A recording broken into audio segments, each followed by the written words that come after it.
The aroma of freshly baked pastries filled the small bakery nestled in Greenwich Village. Emily wiped her flour-covered hands on her worn apron as she watched the golden morning light filter through the shop window. It was in these quiet moments, before the first customers arrived, that she allowed herself to dream of a different life. A life where every penny wasn't counted to pay for her grandmother's medications. A life where possibilities extended beyond the four walls of this family business she had taken over out of duty rather than passion. The most meaningful encounters often happen when we've stopped waiting for miracles, she thought, as she rearranged the pastries in the display case.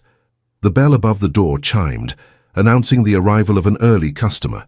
Emily looked up, ready to serve with her usual smile. But the man who stood before her was no ordinary customer. Tall, elegant in his tailored suit, he seemed out of place in this modest setting. His grey eyes, with a troubling intensity, scanned the space as if evaluating a potential investment. "Good morning. What can I get for you?" asked Emily, unsettled despite herself by this stranger's imposing presence. "An espresso, please," he replied in a deep voice, marked by the confidence of someone accustomed to giving orders. As she prepared his order, Emily felt the man's gaze upon her. When she handed him his cup, their fingers brushed. A brief contact, but one that seemed to electrify the atmosphere. "Miss," he began after taking a sip, "I have a proposition for you." Emily raised an eyebrow, intrigued. The proposal that followed was so unexpected, so extravagant, that she initially thought it was a joke. "I need you to pretend to be my wife for 10 days. I'll pay you $50,000. The silence that followed was charged with disbelief. Outside, New York life bustled on, indifferent to this moment that would forever change two destinies. For in the most absurd proposals sometimes hide the most transformative opportunities, and that morning, under the changeable sky of New York, Emily stood at the threshold of a choice that would upend all her certainties. James Wilson, CEO of Wilson Investments, was not a man accustomed to begging.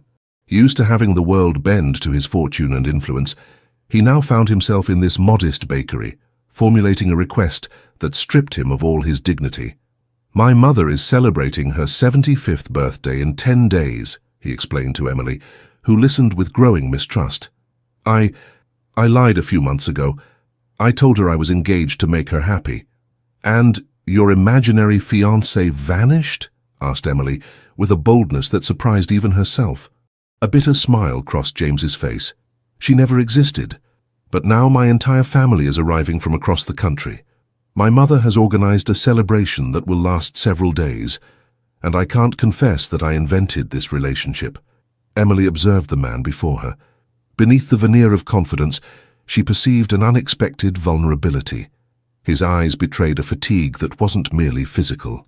"Why me?" she asked softly. James hesitated. "I've been watching you for a few days. You are authentic.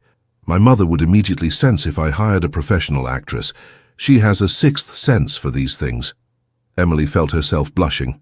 The idea that he had been observing her troubled her as much as it flattered her.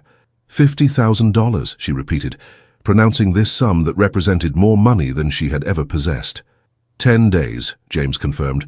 "You'll only have to play the role of a loving fiancé. We'll have a week to prepare your character." Emily thought of her grandmother Margaret, whose medications cost more each month, of the bakery, whose oven was showing signs of wear, of her own life, put on hold for so long that she had almost forgotten her dreams. "All right," she finally said with a sigh. "I accept your proposal." James's face relaxed briefly before resuming his mask of professional efficiency. "Perfect. We'll start tomorrow. Be ready at 7. And so, in the softness of a New York morning, Emily Parker, a young baker from Greenwich Village, agreed to become for 10 days the fictitious fiancé of one of the most influential businessmen in America, unaware of how this contract would transform her existence. No, no, and no. A woman from high society doesn't carry herself like that. Sarah Wilson's voice, James's younger sister, resonated in the spacious Upper East Side apartment. Emily, dressed in a cocktail dress whose price could have covered a month's rent, stood awkwardly in the middle of the living room. "I'm not a high society woman," retorted Emily, her patience wearing thin after 3 hours of what she considered torture. Sarah, a formidable lawyer and inveterate perfectionist, had been let in on the secret out of necessity. Unlike James, she made no effort to hide her skepticism about this charade. "That's precisely the problem," she sighed while adjusting Emily's posture. "My mother will never believe that my brother, who has only dated heiresses and diplomats, has fallen in love with a baker." The word had been pronounced with a slight condescension that didn't escape Emily. She straightened up, a spark of pride illuminating her gaze. "I may be a baker, but I know the value of honest work and authenticity, qualities that seem rare in your world." A tense silence settled. James, who had been observing the scene from the threshold, finally intervened. "Enough, Sarah. Emily doesn't need to become someone else. It's precisely her simplicity that convinced me to offer her this role." Sarah rolled her eyes but didn't insist.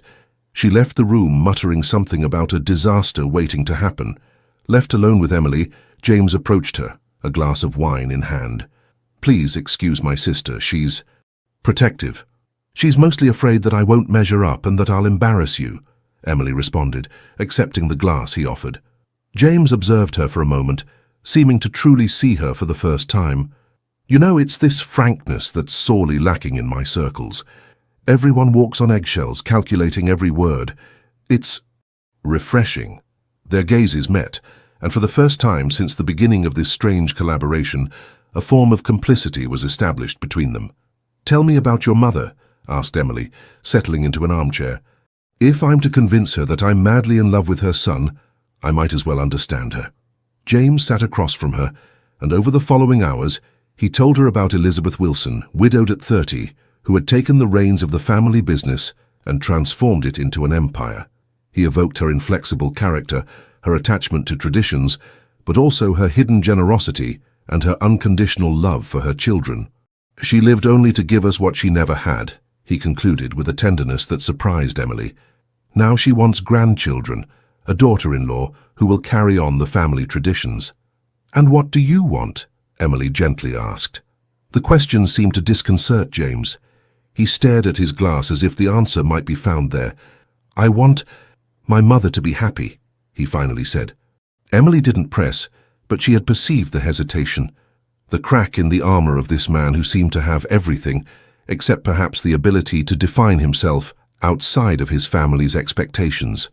That night, lying in the luxurious guest room assigned to her, Emily contemplated the ornate ceiling, listening to the distant sounds of New York. In accepting this role, she had thought only of the money, of the security it would provide for her grandmother. She hadn't anticipated that she would enter a world far more complex than her own, a universe of perfect facades, concealing deep fractures. The Wilson family mansion, nestled in the Hamptons, imposed with its austere splendor. Emily, stepping out of the car that had driven her from James's apartment, felt her heart quicken. The 3 days of preparation had not been enough to prepare her for the intimidating reality of this home where Elizabeth Wilson resided. "Remember," James murmured, taking her arm, "we met 8 months ago at a charity event." "I know," Emily replied, nervously clutching her borrowed handbag. "I prepared pastries for the auction benefiting the Children's Foundation. And I was charmed by your modesty and talent," James completed with a smile that for the first time reached his eyes. The door opened before they even reached the porch, revealing an elderly woman whose regal bearing and piercing gaze left no doubt as to her identity. "My son," said Elizabeth Wilson, embracing James with all the reserve of the aristocracy before turning her attention to Emily. "And you must be the one who accomplished the impossible by capturing the heart of my elusive heir." Emily stepped forward, drawing on all her confidence to meet the evaluative gaze of this woman who embodied a world so far from her own. "Mrs. Wilson, it's an honor to finally meet you. James has told me so much about you." An imperceptible smile touched the matriarch's lips. "Come in. Tea is served in the small parlor." The hours that followed were a trial for Emily. Each of Elizabeth's questions seemed to conceal a trap. How had they really met? What was her family like, her aspirations? Under James's watchful eye, Emily navigated this minefield with a sincerity that wasn't feigned. She lied about the circumstances, but not about who she fundamentally was. "I find it admirable that you took over the family business at such a young age," Elizabeth commented, after Emily had mentioned the bakery. "Loyalty to one's roots is a quality I particularly value." "It was natural," Emily replied, touched despite herself by this unexpected approval. "My grandmother gave me everything. Giving back to her is only justice." Something then changed in Elizabeth's gaze. A glimmer of authentic interest, perhaps even respect. The dinner that followed brought together several members of the Wilson family who had arrived from across the country for the upcoming festivities. Emily was introduced as James's fiancée, and each handshake, each superficial conversation, added a layer to this lie that was coming to life around them. It was during this dinner that the first real obstacle arose. Robert Wilson, James's cousin and partner in the family business, turned out to personally know the pastry chef who had supposedly employed Emily during the charity event where she allegedly met James. "Strange," said Robert, frowning. "Peter never mentioned an Emily among his assistants that evening." A heavy silence fell over the table. Emily felt panic rising within her, while Sarah's gaze, at the other end of the table, darkened with an unspoken, "I told you so." It was James who intervened, with a naturalness that surprised even Emily. Emily was volunteering that evening, Robert. She wasn't officially employed by Peter. "It's precisely this selfless gesture that impressed me so much." Robert seemed to accept this explanation, but Emily understood that their lie was more fragile than she had imagined. In this world where everyone knew everyone, where family and professional ties had been interwoven for generations, their fiction risked exposure at any moment. Later that evening, as the guests retired one by one, Emily found herself alone in the garden behind the mansion. The coolness of the New York night soothed her nerves, tense from this day of continuous performance. "You did well," said James's voice behind her. Emily turned, observing this man who seemed both so familiar and so foreign to her. "It was less difficult than expected," she admitted. "Your mother is intimidating, but not as terrifying as your sister led me to believe." James approached, offering her his suit jacket, which she accepted gratefully. "My mother has always known how to see beyond appearances. That's why I knew she wouldn't be fooled if I hired a professional actress." "And you think she's convinced by our story?" asked Emily, wrapped in the subtle scent of the jacket, a mixture of sandalwood and something uniquely James. "I think she wants to believe it," he answered softly. "Like all of us, she looks for reasons to hope." These words resonated with Emily in a way she hadn't anticipated. Under the starry sky of New York, in the garden of a family that wasn't hers, she began to glimpse the true stakes of this charade, far beyond the $50,000 promised. On the third day of this carefully orchestrated comedy, the edifice of lies began to waver. Emily, sitting in the library of the Wilson mansion, was absent-mindedly leafing through an ancient book when her phone vibrated. The message from her grandmother Margaret froze her blood. "Emergency. Doctor wants to hospitalize me. Need you." With trembling hands, Emily immediately dialed her grandmother's number. The conversation that followed confirmed her worst fears. Margaret's condition had suddenly deteriorated. A costly but necessary surgical procedure was recommended as soon as possible. "How much?" asked Emily, her throat tight. $45,000, replied her grandmother's tired voice. "Insurance only covers a minimal part." "I'm sorry, dear." The sum echoed as a cruel reminder of what James had promised her. $45,000, almost exactly what would remain from the $50,000 once the bakery's debts were repaid. "Don't worry," Emily assured, gathering all her conviction. "I have a solution. Rest. I'll take care of everything." Hanging up, Emily realized she faced a heart-wrenching dilemma. The 10 days hadn't yet elapsed. James would only pay her the sum at the end of their arrangement. But Margaret needed that money now. Lost in thought, she didn't hear Sarah enter the library. "Trouble in paradise?" asked James's sister with a touch of irony. Emily quickly wiped away the tears that threatened to fall. "Nothing that concerns you." Sarah approached, her usually hard expression giving way to an almost benevolent curiosity. "You know, I never understood why my brother chose this absurd stratagem rather than simply admitting the truth to our mother." "Perhaps because he loves her too much to disappoint her," Emily responded, surprised by her own defense of James. "Or perhaps because he's a coward," retorted Sarah, sitting across from Emily. "James has always chosen emotional ease. Committing to a real relationship would mean risking being hurt." Emily observed this woman, whom she had initially perceived as an adversary. For the first time, she glimpsed the complexity of relationships within the Wilson family. You seem to know him well, she said softly. He's my brother, Sarah replied simply. I love him despite all his flaws. That's why I hate seeing him hide behind facades. A silence settled between the two women, charged with a new understanding. Your grandmother is ill, isn't she? Sarah suddenly asked. Emily looked at her, stunned. How? I researched you, Sarah admitted without beating around the bush. Lawyer by profession, paranoid by nature. Emily Parker, granddaughter of Margaret Parker, baker in Greenwich Village, living alone with her grandmother since her parents died in a car accident 15 years ago. Once the shock passed, Emily felt a cold anger rising within her. By what right did you dig into my life? By the right of someone who protects her family, Sarah replied unflinchingly. But what I discovered surprised me. You're not what I imagined. Before Emily could respond, the library door opened again, revealing James. He stopped short, sensing the tension in the air. What's going on here? Sarah rose gracefully. Just a conversation between future sisters-in-law, she said before leaving the room, leaving James and Emily face to face. Emily rose as well, making a decision that would change the course of their arrangement. I need to talk to you, she said firmly. I need the money now. My grandmother must undergo urgent surgery. James looked at her for a long time, his face unreadable. I understand, he finally said. How much do you need? $45,000. Without hesitation, James took out his phone and made an immediate transfer under Emily's astonished eyes.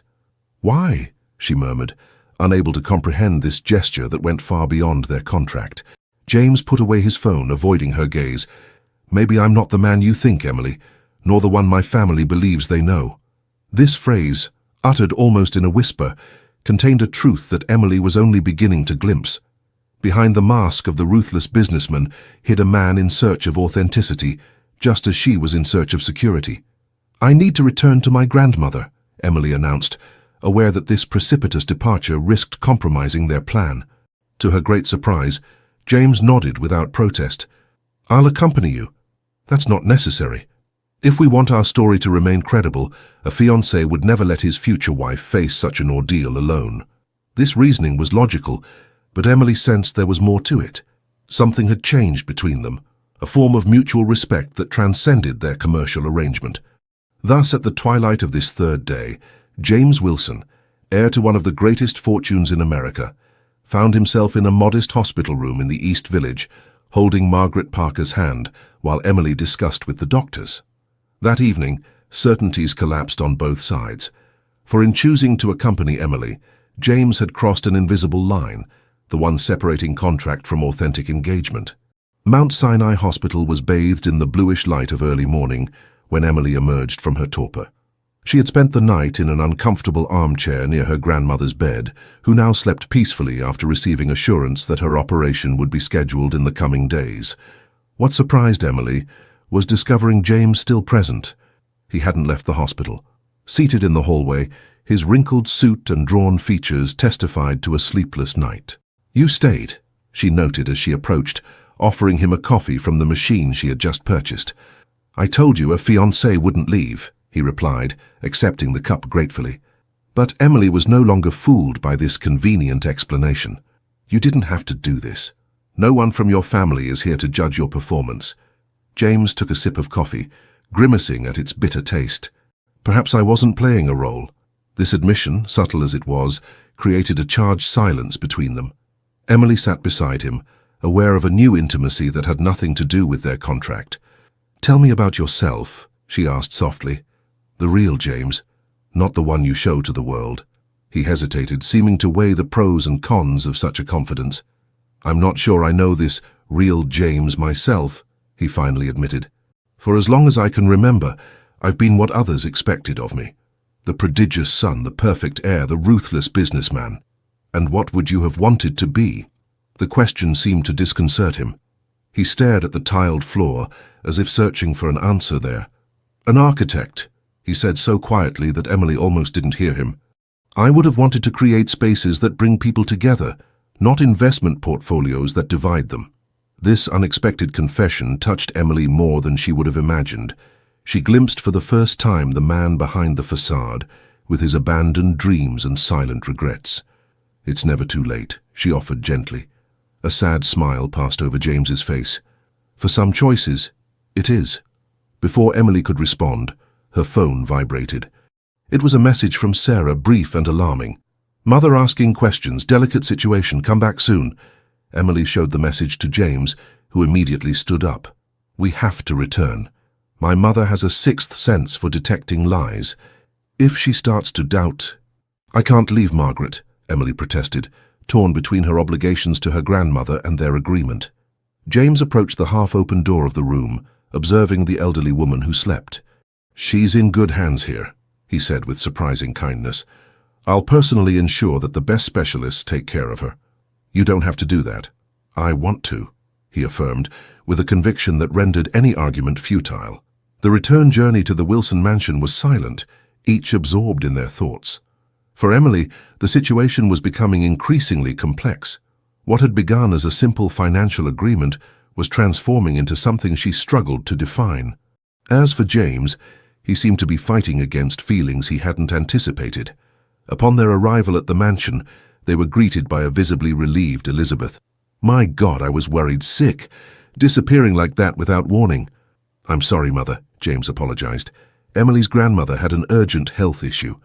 Elizabeth's severe face immediately softened.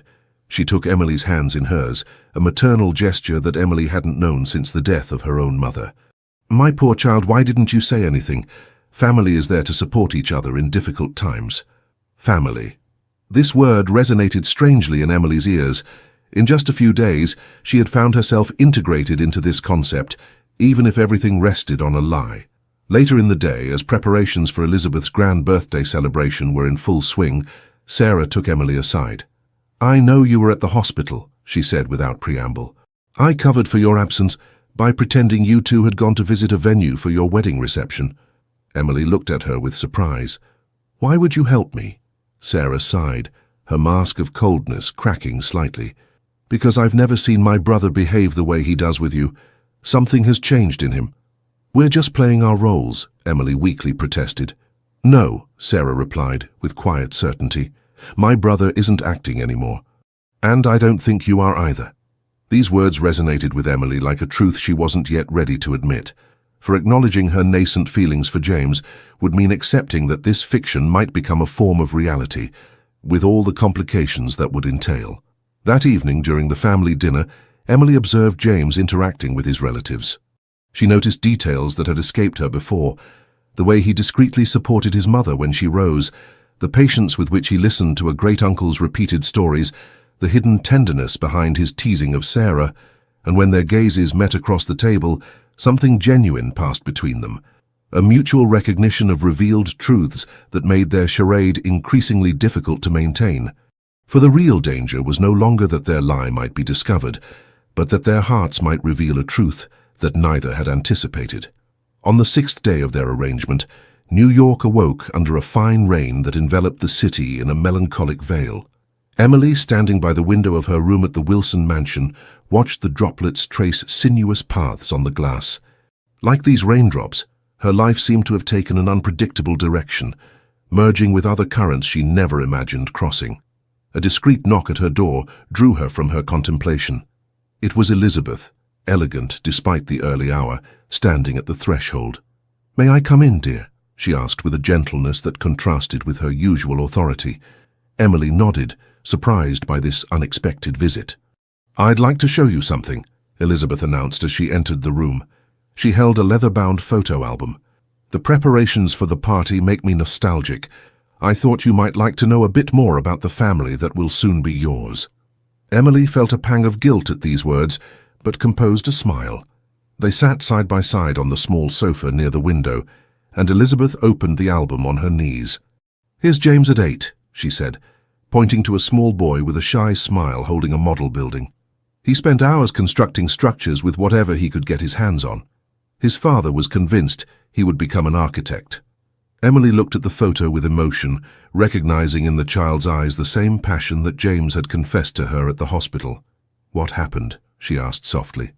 Elizabeth's face darkened. "Life. My husband's death. The necessity of preserving the family legacy. James took responsibilities on his shoulders that shouldn't have been his, so young. The pages turned, revealing the story of a family marked by expectations and sacrifices. Emily discovered a teenage James, his gaze already more serious, alongside a child Sarah who looked at him with adoration. Photos of graduation ceremonies, official events, handshakes with influential figures, tracing the ascension of a man shaped by duty. "He never faltered," Elizabeth murmured with a mixture of pride and regret. Not once did he complain about the path destiny had traced for him. Emily now understood better the man James had become and why he had chosen this desperate solution rather than disappointing the woman seated beside her. "You know," Elizabeth continued as she closed the album, "when James told me he had met someone, I initially thought it was a joke. My son has always placed duty before his own desires. Seeing him finally choose his happiness, that's the most beautiful gift a mother could receive." Each of Elizabeth's words was like an arrow piercing Emily's heart. The guilt of the lie became almost unbearable in the face of this sincere trust. "Mrs. Wilson." "Elizabeth, please. We're almost family now." Emily took a deep breath, on the verge of a confession that could destroy everything. But before she could speak, the door opened to reveal James, who stopped short seeing the two women together. "What are you two plotting?" he asked, trying to mask his nervousness under a light tone. "Women's secrets," Elizabeth replied, with a conspiratorial wink to Emily before rising. "I'll leave you. I still have 1,000 details to arrange for the party." Once Elizabeth had left, James approached Emily, noticing the photo album and her troubled expression. "Is everything all right?" "No," Emily honestly replied. "I can't continue like this, James. Your mother trusts me. She shares precious memories with me, hopes for the future. Each of her sincere words makes our lie more cruel." James sat in the place his mother had just vacated, his face reflecting the same torment. "I know. I feel the same way." A silence settled between them, heavy with unspoken words and unexplored possibilities. "I called the hospital," James finally said. "Your grandmother will be operated on tomorrow. The best surgeons will take care of her." "Thank you," Emily murmured, touched by this attention that went far beyond their agreement. "I'll accompany you," he added, "if you wish." Their gazes met, and in this silent connection something was transforming, their contractual arrangement giving way to a deeper, more authentic form of alliance. "James," Emily began, gathering her courage, "what if we—" She was interrupted by Sarah's precipitous arrival, her face grave. "We have a problem," she announced without preamble.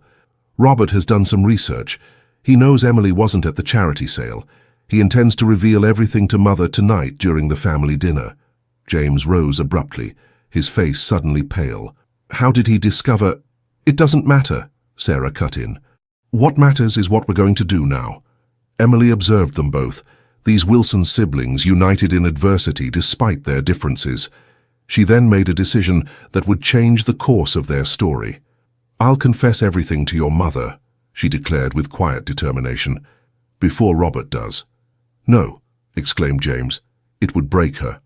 "What will break her is learning it from someone else," Emily replied. "If I explain myself with sincerity, perhaps she'll understand." Sarah looked at Emily with new respect. "She's right, James. Mother detests being manipulated above all else, but she knows how to forgive honesty." James seemed torn, caught at a crossroads of impossible choices. Emily approached him, taking his hands in hers. "Sometimes truth is the only possible path, even if it hurts in the moment." Their gazes locked, and in this moment of shared vulnerability, something stronger than their initial arrangement crystallized between them. A trust born of adversity, a bond forged in trial. "All right," James finally yielded. "We'll speak to her together, tonight before dinner." This choice, made together, marked a decisive turning point. They were no longer simply bound by a contract, but by a common decision to face the consequences of their charade. Together. As the rain intensified outside, drumming against the windows of the Wilson mansion, Emily and James prepared for a far more personal storm. For tonight, the masks would fall, and with them perhaps the possibility of a future that neither had dared to imagine. The blue parlor of the Wilson mansion, with its ancient wood panels and period tapestries, had witnessed many conversations that had shaped the family's destiny. That evening, as the lights of New York began to twinkle in the twilight, It hosted a discussion that could well change the lives of all its participants. Elizabeth Wilson, seated in her favorite armchair, observed with growing perplexity her son, his supposed fiancé, and her daughter, all three standing before her like children caught in wrongdoing. "You asked to see me privately," she finally said, breaking a silence that had become unbearable. "I'm listening." James took a step forward, then stopped, words seeming to escape him. Emily sensed his distress and, in an instinctive gesture of support, brushed his hand with hers. This simple contact seemed to give him the necessary strength. "Mother," he began, his voice less assured than usual, "we have something to confess to you." Elizabeth imperceptibly stiffened, her keen eyes going from one to the other. "I lied to you," James continued. "Emily and we're not engaged." "Not really." Elizabeth's face remained impassive, but her hands clenched on the armrests of her chair. "Continue," she said simply. James then explained everything. His panic at the prospect of disappointing his mother, the initial lie about imaginary engagement, then the desperate plan to find someone to play this role during the celebrations. "I hired Emily," he concluded, shame transparent in every syllable. "She accepted because she needed money for her grandmother's operation." A heavy silence followed this confession. Elizabeth no longer looked at her son, but at Emily, her gaze unreadable. "And you, miss," she finally said, "what do you have to say?" Emily felt the weight of this gaze that seemed to see beyond appearances, to the very heart of her intentions. "I accepted out of necessity," she admitted, her voice trembling but determined. "My grandmother is all I have left, and I would do anything to save her. But," she hesitated, searching for the right words, "but these last few days have been much more than I expected. I discovered a family, traditions, a way of being together that touched me deeply." Emily then dared to raise her eyes to Elizabeth. "I came here thinking I would play a role, but I ended up revealing myself more sincerely than I have in years. The context was false, but what I shared with you, my hopes, my dreams, my values, all of that was true." A silent tear ran down Emily's cheek, which she wiped away with a quick gesture. "I'm sorry for deceiving you. You deserved better than this lie." Elizabeth rose slowly, her face still unreadable. She approached the window, contemplating New York as it progressively lit up. "Sarah," she said without turning around, "you knew?" "Yes, Mother," replied Sarah, who had remained in the background. "I discovered the truth and initially wanted to reveal everything. But then, Elizabeth encouraged. "Then I saw how they looked at each other," Sarah completed with unusual gentleness. "And I understood that something real was being born, beyond their initial arrangement." Elizabeth finally turned, her gaze passing from James to Emily. "Is it true?" she asked, addressing her son. "Is there something real?" James seemed taken aback by this direct question. He looked at Emily, and in that gaze she read a vulnerability, a confusion, and a tenderness that no actor in the world could have simulated. "I don't know what's real or not," he admitted with disarming honesty. "I only know that since Emily entered my life, everything seems different, as if I had been asleep for years and was finally beginning to wake up." Elizabeth observed her son carefully, then turned her gaze toward Emily. "And you, Emily? What do you truly feel for my son?" The question, posed with a frankness that allowed no escape, placed Emily face to face with feelings she herself was just beginning to understand.